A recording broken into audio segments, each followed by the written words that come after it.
Good morning, students. So, we are going to start our second poem. That is from your reader book First Flight. The name of the poem is Fire and Ice.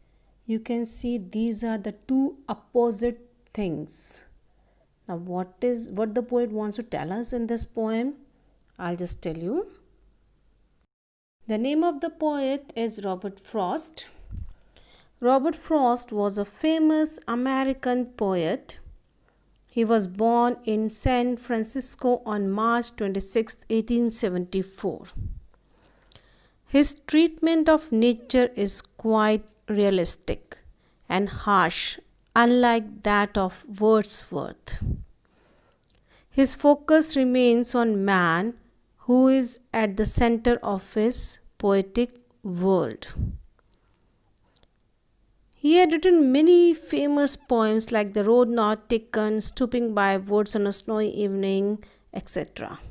And Fire and Ice is one of the famous poems written by Robert Frost. Now, here is a summary of the poem Fire and Ice. Listen to it carefully. Robert Frost's poem Fire and Ice is a strong symbolic poem where fire is used as the emotion of desire and ice that of hatred. I repeat, fire is used as the emotion of desire and ice of hatred. He has used the idea of two groups who have their own possible explanation for the end of the world. The two groups, they gave their opinion about how the world is going to end.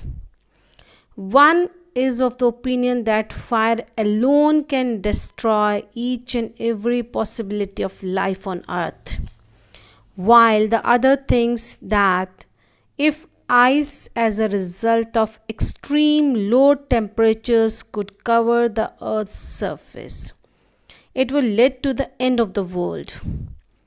Both the components are compared with self-destructing human emotions, that is desire and hatred.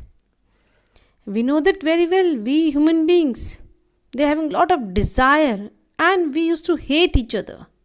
These are the two things that is compared with that fire and ice. Thus, what he considered fire as the more component for destruction. But poet also favors fire. Means he said that fire will bring destruction. Then he thinks about icy hatred is just as capable of ruining humans, though slowly and steadily.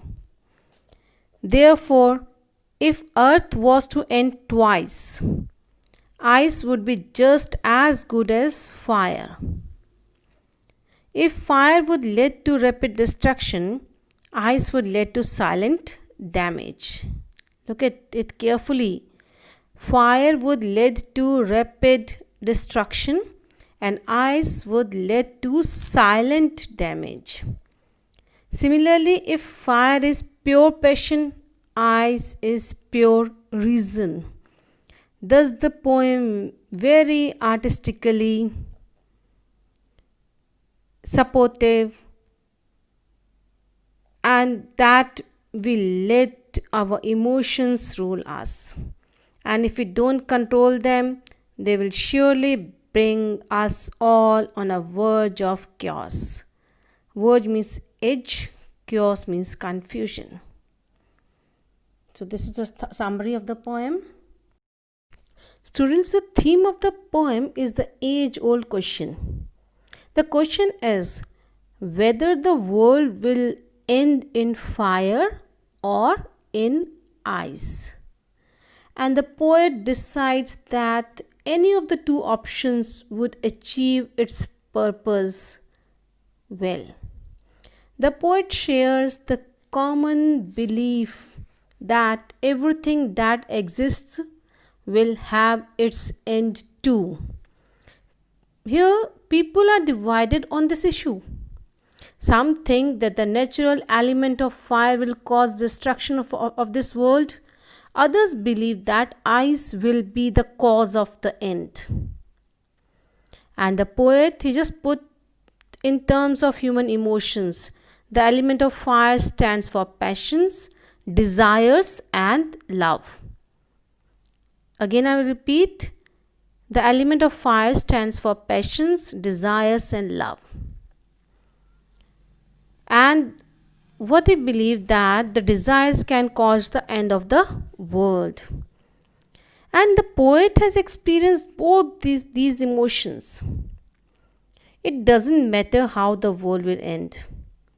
Even hate born of the cold and icy reason is sufficient to cause destruction and the end of the world. In the next video, we'll continue with the message, title, and the explanation of the poetry. Thank you.